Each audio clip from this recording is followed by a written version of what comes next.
Oi pessoal, tudo bem? Eu sou a Júlia e hoje vou falar para você sobre o livro Por que Ninguém Me Disse Isso Antes. Esse livro foi escrito pela psicóloga Julie Smith. E por que ela escreveu esse livro? Porque ao decorrer dos atendimentos dela, ao dar algum passo, alguma tarefa, esclarecer alguma dúvida para os seus pacientes, eles viravam para ela e diziam: nossa, por que ninguém me disse isso antes? E aí surgiu o título desse livro. Por isso, nesse livro, a autora ela vai trazer 8 temas que fará totalmente diferença na sua vida. O intuito desse vídeo não é falar tudo sobre todos os passos. Eu vou te falar os 8 temas e vou ler uma frase, alguma coisa sobre esse tema. Além das referências, além sobre o que é, a autora também vai te dar exercícios práticos do que fazer se você estiver passando por essas situações e também alguns questionamentos. E por que a autora traz esses questionamentos? Porque todos os terapeutas cognitivos comportamentais entendem que os nossos pensamentos, dependendo da forma que nós interpretamos eles, nós vamos ter uma emoção. E essa emoção leva em si a ação de um nosso comportamento. Então, muitas vezes, nós temos prejuízo nas nossas vidas pela forma com que nos comportamos, pela forma com que falamos, por tudo que sentimos de mais, sentimos de menos. Então, a autora acha, se esses pensamentos forem questionados, nós conseguimos sim agir de forma diferente, nós conseguimos sim sentir coisas diferentes e assim ter uma nova vida. Vamos lá então ver quais são esses 8 temas? O capítulo 1 vai falar sobre desânimo. Você se sente desanimado, muito desanimado, pouco desanimado? É normal sentir desânimo, cansaço, mas isso é muito frequente na sua vida? Nesse capítulo, a autora fala coisas que ajudam quando você está se sentindo desanimado e como transformar dias ruins em dias melhores. Há outros subtemas dentro de desânimo, mas eu vou trazer a seguinte frase para você. Quando nos sentimos desanimados, isso pode ter sido influenciado por diversos fatores, internos e externos. Mas quando entendemos quais são essas influências, podemos usar esse conhecimento para nos guiar na direção desejada. E temos mais poder para influenciar nossas emoções do que supomos. Bem interessante, né? E lá nas ferramentas, ela vai te mostrar quais são essas formas de influenciar as suas emoções. No capítulo 2, ela fala sobre motivação. Você se sente motivado, muito motivado, pouco motivado? Como alimentar o sentimento de motivação é um dos subtemas. E como fazer algo sem ter vontade. E aqui o trechinho que eu vou ler é: apesar de não podermos controlar a motivação, há coisas que podemos fazer para aumentar as chances de senti-la com mais frequência. E quais são essas coisas? A autora conta para você aqui nas ferramentas desse capítulo.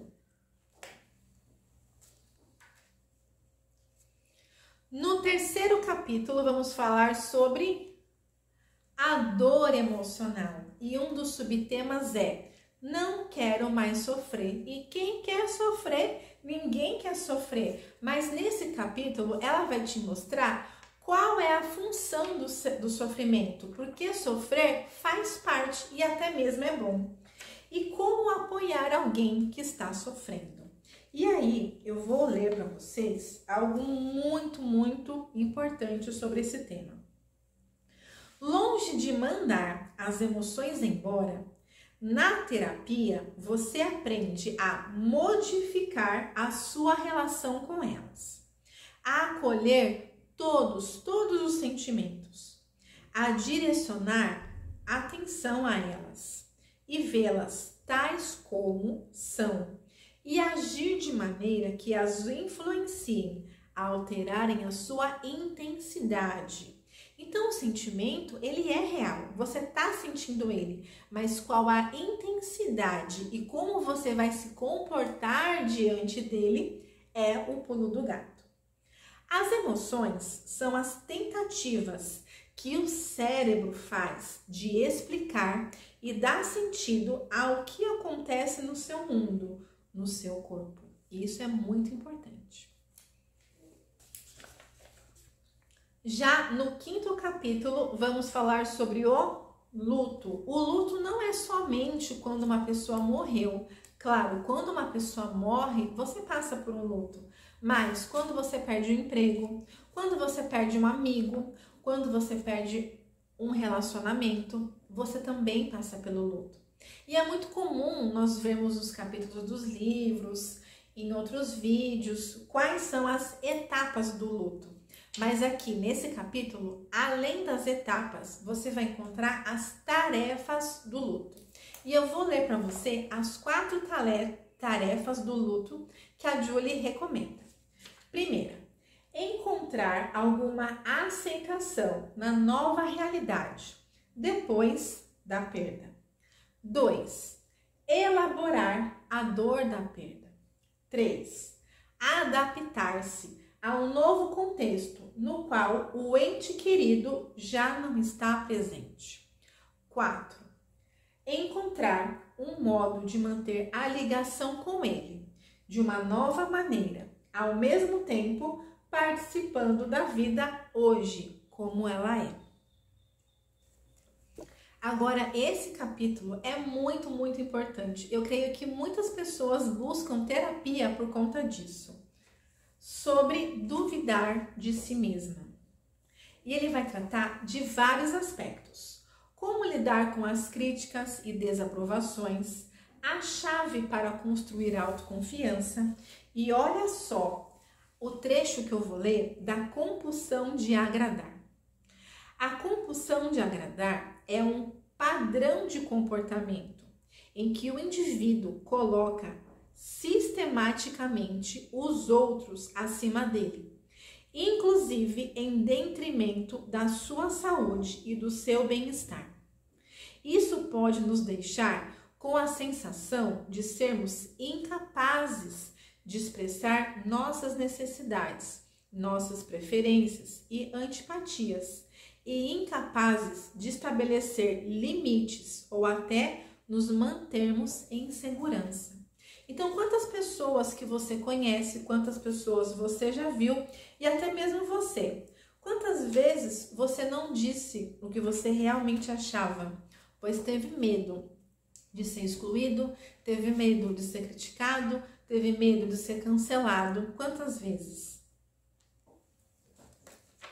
O próximo capítulo é sobre o medo.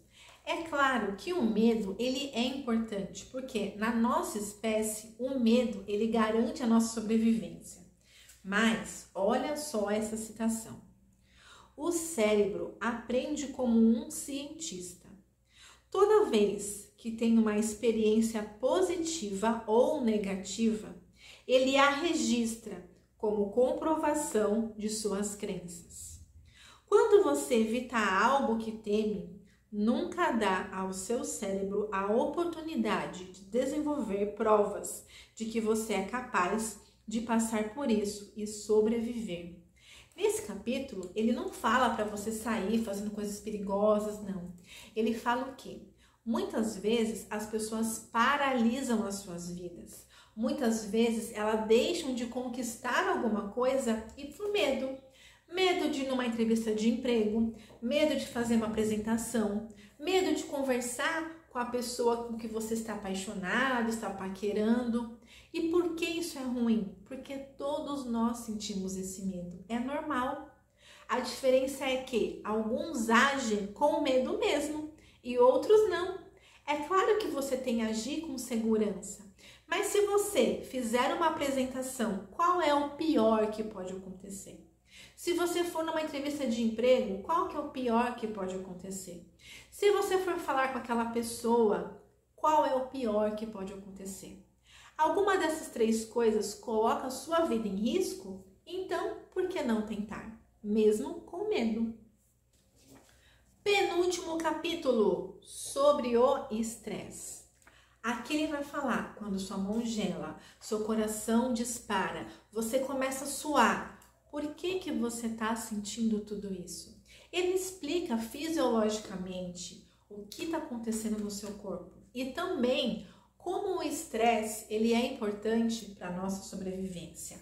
Mas nesse capítulo ele vai falar por que reduzir o estresse não é a única solução. Porque algumas pessoas deixam de fazer coisas por conta do estresse. Por exemplo, eu tenho um canal no YouTube. Algumas pessoas começam o canal, não continuam o canal, por quê? Porque ficam com medo, porque ficam ansiosos, porque o coração fica acelerado nos primeiros dias e as pessoas, não, isso aqui me deixa muito estressado, então eu vou parar de fazer. E por que isso não é a solução? No livro ela vai te contar. E eu achei muito interessante. Faça o estresse trabalhar por você. Você sabia que quando você está fazendo uma apresentação para alguém e você sente estresse, você sente ansioso, isso é importante? Quando você está estressado, ansioso ao fazer uma apresentação, todos os seus sentidos estão atentos. Estão atentos à plateia, estão atentos à sua fala, estão atentos à sua memória. Quando você está fazendo uma apresentação ao público, você não sente fome. Quando você está fazendo uma apresentação ao público, você não sente saudade. E por quê? Porque nesse momento o foco está naquele momento, naquela ação. E quem fez você ter foco? O estresse. Por isso que ele é tão importante.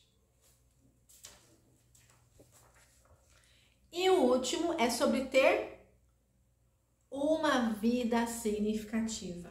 Muitas pessoas acham que para procurar um terapeuta, você precisa ter um problema, você precisa ter um transtorno, você precisa não saber, mas não saber do quê?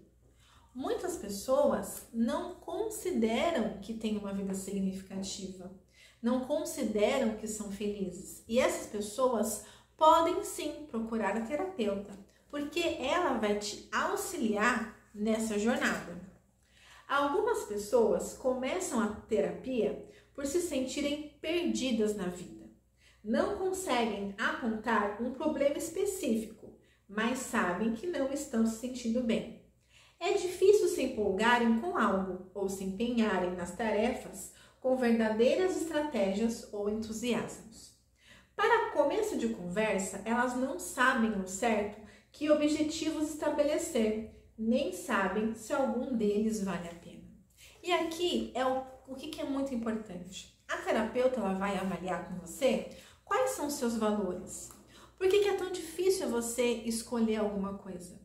E sabe que eu aprendi esses dias? Que muitas vezes você pode ter dificuldade em escolher coisas porque você reprime os seus sentimentos. Porque são os nossos sentimentos, as nossas emoções que nos auxiliam a escolher as coisas. Você gosta mais de chocolate branco ou chocolate preto? Você gosta mais de chá ou café? São as suas sensações que ajudam você a ter suas preferências.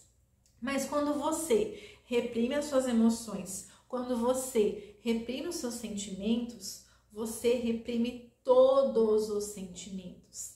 Isso dificulta você escolher sua carreira, isso dificulta você escolher que filme você vai assistir, que série você vai assistir, isso dificulta você escolher qual é o próximo passo da sua carreira. Isso dificulta em todas as áreas. Por isso, se você gostou desse livro, indico fortemente para que você procure. Muitas coisas que você pode estar passando pode ser solucionado por um questionamento que está nesse livro. Muito obrigada por nos assistir até aqui, um grande beijo e até a próxima!